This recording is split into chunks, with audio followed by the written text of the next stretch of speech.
নমস্কার বন্ধুরা, শুভ সকাল। আশা করি সবাই ভালো আছেন। গ্রুপে বিগত কয়েকদিন ধরেই লক্ষ্য করছি অনেকেই হেল্প পোস্টে দিচ্ছেন যে গাছে ডগা শুকিয়ে যাচ্ছে, পচে যাচ্ছে, গোড়ায় জল জমে যাচ্ছে এবং গাছ ঝিমিয়ে পড়ছে। এই সবের একটাই কারণ যে গাছের ড্রেনেজ ব্যবস্থা বা মাটিতে যে ড্রেনেজ ব্যবস্থা সেটা উপযুক্ত বা প্রপার ওয়েতে করা নেই। আজকে আমি আপনাদেরকে সেই ড্রেনেজ ব্যবস্থা করে দেখাচ্ছি যে একটা উপযুক্ত মাটি আপনি বর্ষার জন্য এবং শুধু বর্ষা নয়, সব সিজনের জন্য কিভাবে করবেন, সব গাছের জন্য ইনডোর প্ল্যান্ট বাদ দিয়ে আপনি করতে পারেন, সেটা আপনাদেরকে আমি দেখাচ্ছি। এই মুহূর্তে আপনি দেখতে পাচ্ছেন আমি একটা 8 ইঞ্চি পট নিয়েছি। আমার এটা 1 লিটারের কন্টেনার রঙের আমার এটাই 1 লিটার মাপে আমি সেম করে দেখাচ্ছি আপনাকে। এই 1 লিটার পুরো 1 মগ আমি লাল ধোয়া বালি, বিল্ডিং তৈরির যে লাল ধোয়া বালি হয়, লাল বালিগুলো হয়, সেটা ভালো করে ধুয়ে নিয়েছি। আমার শুকনো গোবর আছে, এই শুকনো গোবর পুরো 1 কন্টেনার নিয়ে নিলাম। এটা 1 বছরের পুরনো, শুকিয়ে রাখা আছে আমার। আর এই আমি মাটি চেলে নিয়েছি। এই মাটিতে আমাকে আর এক্সট্রা কিছু দিতে হবে না, কারণ মাটিতে আমার যা মেশানো আছে, পুরনো যত সবজি খোসা মোসা যে দেখতে পাচ্ছেন, এটা পুরো দিয়ে মাটি ড্রাই করা আমার। এই মাটি 1 মগ দিয়ে দিলাম। এর সাথে শুধু আমরা অ্যাড করব 3টে জিনিস। অল্প পরিমাণে সিঙ্গেল সুপার ফসফেট, যাতে দ্রুত আপনি দেখতে পাবেন আমি অল্প পরিমাণেই নিয়েছি এখানে। সঙ্গে অ্যাড করব নিমখোল। নিমখোলের পরিমাণটাও দেখাচ্ছি আপনাকে, 1 চা চামচ, আর 1 চা চামচের থেকে একটু বেশি নিতে পারেন, কোনো অসুবিধা নেই। আমি নিমখোলটা দিয়ে দিলাম।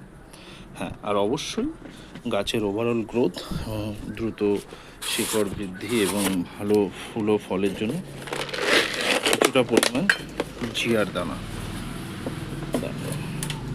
এই কয়েকটা এনাফ। এতে আল্ট্রাজাইমের এটা খুব ভালো। এই সব জিনিস আপনি এবার একসাথে মিশিয়ে নিন।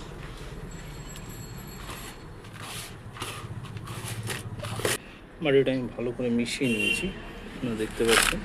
দেখুন, মাটিতে যে কোনো গাছ আপনি বসান, কোনো জল দাঁড়াবে না, কিচ্ছু হবে না। আপনি আরামসে এই মাটি, ঝুরঝুরে মাটি, একদম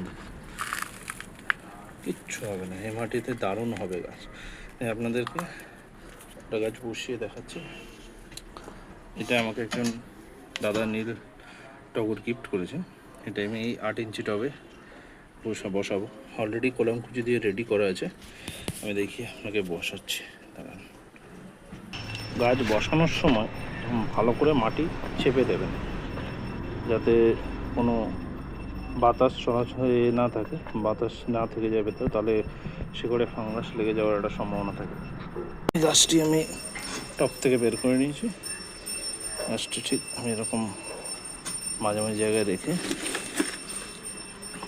আর ভরে দেবো। ক্ষমা করবেন, এক হাতে ভিডিও, এক হাতে কাজ করছি বলে হয়তো পুরোটা প্রপার ওয়েতে আমি দেখাতেও না পেরে থাকতে পারি, কিন্তু আপনাকে যেভাবে মাটিটা বললাম, আপনাদের যে ড্রেনেজের সমস্যা সেটা একদম সেরে যাবে। আপনাকে ড্রেনেজ নিয়ে আর একদম ভাবতে হবে না।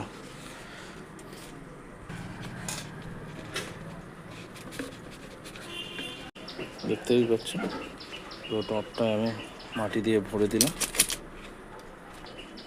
আমি একটা কাঠির সাহায্যে গাছটাকে দাঁড় করিয়েছি। এবার আমি গাছটা পুরো ভর্তি করে জল দিয়ে দেবো। চেষ্টা করুন জলটা যতটা হালকা করে দেওয়া যায়, যাতে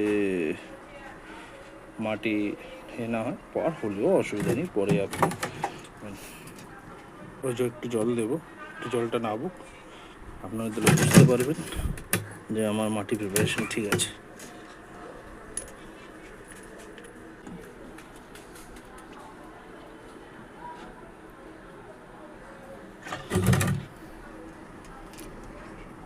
জল ফুল ড্রেন হয়ে বেরিয়ে যাবে, তাহলে যখনই ড্রেন হয়ে পুরো বেরিয়ে যাবে বুঝে যাবেন যে মাটি একদম ঠিক আছে, মাটির তৈরি ঠিক আছে। আপনাকে কোনো বৃষ্টিকালে জল জমা নিয়ে ভাবতেও হবে না। দেখতেই পাচ্ছেন জল কত তাড়াতাড়ি নেমে যাচ্ছে এই মাটিতে। এইভাবে আপনারাও মাটি বানান, যে কোনো আপনাদের প্রিয় গাছ বসান, কোনো গাছ মরবে না। ভালো লাগলো আশা করি। ধন্যবাদ।